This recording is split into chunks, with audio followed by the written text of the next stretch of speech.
Alright folks, we're going to try a new approach for some coaching from the videos. So I'm going to be giving you some guidance here as we play our Carapace 16% pull. So we're going to go ahead and get this rolling.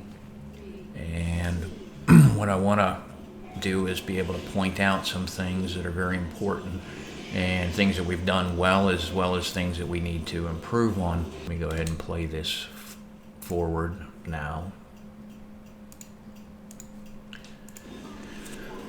Now we've got everyone in the front of the room, which is also going to generally draw the tentacle where we want it to be. So now you can see I've got one stack of the black scar after the mandible slam, and now we've got our eye stalk is up back here, and everybody is burning it down without interrupting it, which is critical. And then we're going to be moving on with the first tentacle coming. So we'll go ahead and play this forward. So our first tentacle is one in the back, and you can see the shadow back here. So it's going to drop there. We're already seeing our arranged team for the back side of the tentacle has already started to move out and head to the back. And we've just had a swap on tanks here. So Seal, knowing that the tentacle's dropping, instead of going to a third stack, is taunted at 2, which is going to release me to head for ad pickup. So when we head over here for ad pickup, we've got a very efficient method on this pole for doing our ad pickup. So we can see we've got our DPS teams front and back that are burning the hemorrhages up here and here. But you can see that the ad spawns are dropping here, and they'll also be dropping immediately on the back side. But we also know that the ones on the back will grab aggro from healers and frequently head in this direction through the tentacle. So we've got Seal position back here with the boss. I'm right here, and I'm able to pick up all of the ads dropping on the front side, as well as any of the ads coming from the back side that don't aggro to the people in the back. So there's not a lot of movement. It's very quick to gather them. It keeps people safe, and it makes for much faster burn down. And the faster we burn them down, the faster we can be doing other things like returning to the boss once the hemorrhages are done and the tentacle raises up. So watch how these are easily funneling my way, and it's very easy to grab them up. And you'll see only a couple of the ads are straggling in the back. In the meantime, pretty much everything is working out that it's feeding my way. And now there's 2 reasons that that's happening. One, I was able to drop a lot of AoE back in the spawn areas. Second thing, though, is smartly, we've got healers parked near me, so their aggro that they create from healing is drawing the ads right in on top of me as well. So that's working out quite well. And given that we've got hunters in the back, if they accidentally get threat off of the ads, they're quite able to feign death and drop that threat and misdirect them as soon as the tentacle lifts, and they have line of sight to be able to misdirect back at either of the tanks. So what you'll see is these things will get burned up quite quickly. They do hit pretty hard. So if you're watching my health, it is spiking a lot until they all wind up dying. And then I can pick up the boss from Seal, who's at his 3rd stack, and then whatever scattered ads that we still have around, we can try and bring them in and get them picked up and burned down.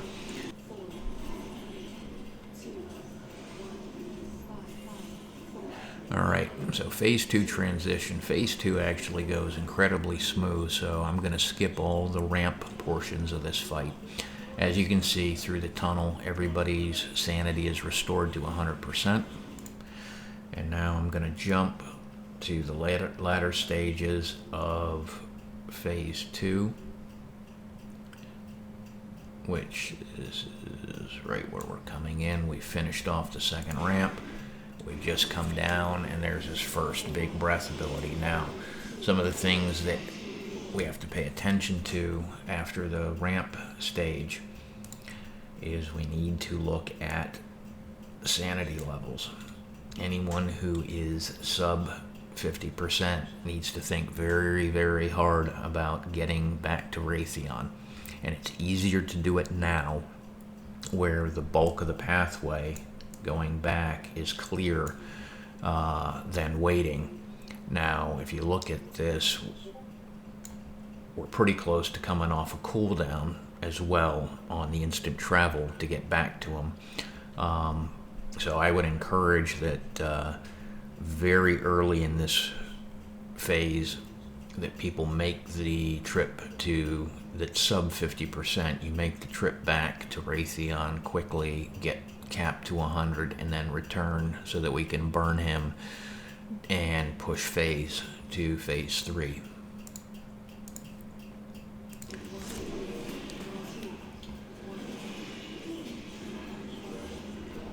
Because obviously the biggest danger here is getting to 0 and becoming mind controlled. Then we have to kill you and hope we have a battle res, but even if we have the battle res, that burns up one of our reses we'd like to be carrying into the final phase. So right here, you know, again, we've got most people are still no lower than 30%, but all it takes is one big ability and that changes everything. So we just had Eternal Darkness go off, and all of a sudden now you can see we've got a lot of people that are down even below 30%. So this is an absolute must, and unfortunately that ability triggered, sent Mel to 0, so she's mind controlled, and we're gonna have to wind up killing her and then res her back. That 40% pushes phase 3. We need everyone in the front so that we can quickly traverse the tunnel. Everybody in the tunnel will get reset to 100 sanity. Now we need to pay attention as we get into this room, and we're going to be having a few things coming in a very short order. So part of what I want everybody to pay attention to is we're going to have a couple of abilities that seem to be well spaced apart, but that's when the ability cast begins, not when it goes into effect or when the ability goes off. So we're going to be having insanity bombs going out in 10 seconds, and then we're going to have our first tentacles that slam 10 seconds later. So it looks like there's plenty of time between them, but there really isn't. The insanity bombs go out, and then they count down for about 5 seconds, maybe slightly longer, and the insanity bombs are on a slight stagger. So what we're going to see is, even though on the timers it looks like it's 10 seconds apart, you know, not quite 11 and then 21, they're going to happen almost overlapping, and it's only a couple of seconds apart. So from our spread on insanity bomb to moving into clean areas where the tentacles are not going to slam is a very short period of time. Get ready to move him around.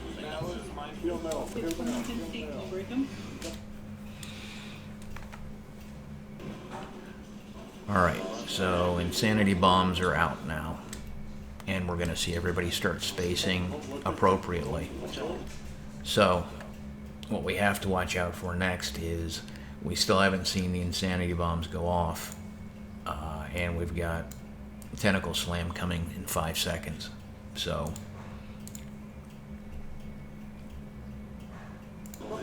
as you watch what's going on here, Okay, 2, 1. Bombs are going off now. And as you can see, here's our tentacles looming for the slams. So we have to quickly go from having proper spacing to getting into a safe zone. And this is very, very tricky. And this is where we wind up losing a couple people. So knowing the very fast back-to-back on this the next time we're in this phase should help us with survival.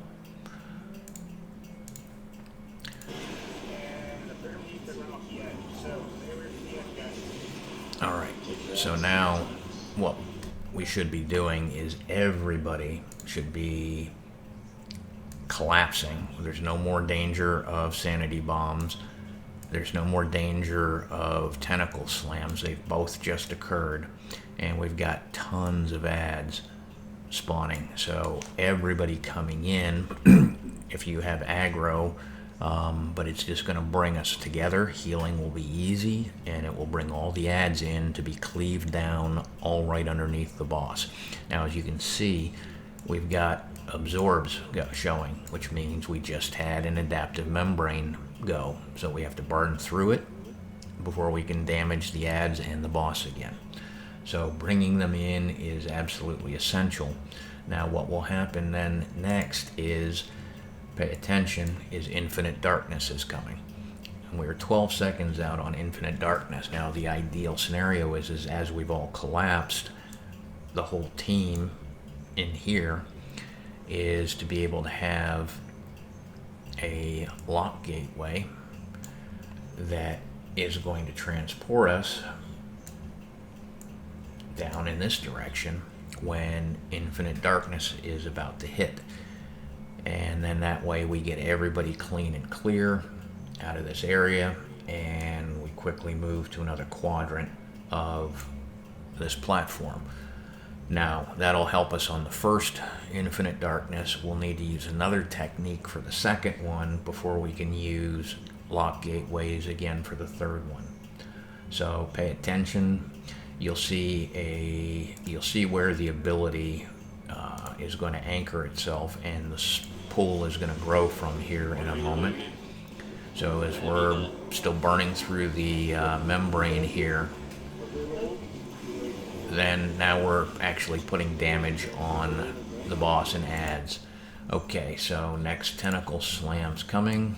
You can see we've got 1, 2, there's a third one over here, and there's typically a fourth, which may be out in this area off screen. So just getting clear again on these tentacle slams now. We've got a lot of room just to the left of the screen. It should be easy. Of course, I don't do that, but that's okay. So we lost a couple people on that slam. Now what I'm gonna do is play back this to show where the infinite darkness is gonna show. So as you can see, the boss is actually starting to channel, and you can see all the shadow energy here on the infinite darkness. He announces void approaches. There's going to be a dark spot where that circle is going to anchor itself, and then it's going to grow out from there pretty rapidly. And that's why we would want to use the lock gateways to get out of there.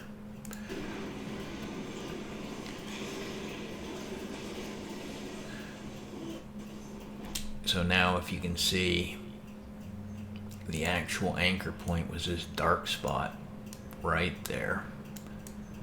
And then you can see that it's already starting to rapidly grow and fill this quadrant. So now it's a move quickly. Unfortunately, we lose a few more people to that first puddle. But that's basically what we're going to be dealing with over and over in this phase. Is now we've got another tentacle set, and as you can see, we've got 4 of them that are going to hit. Everybody's got to get clear. After we deal with that, we'll have insanity bombs, we'll have another set of tentacles, and we'll have an infinite darkness. All things that we're going to have to watch out for. And oh, by the way, yep, he's got an active membrane up again that's been damaged down to 60%. We got to get it to 0 before we're putting damage on the ads and the boss again. Tentacles.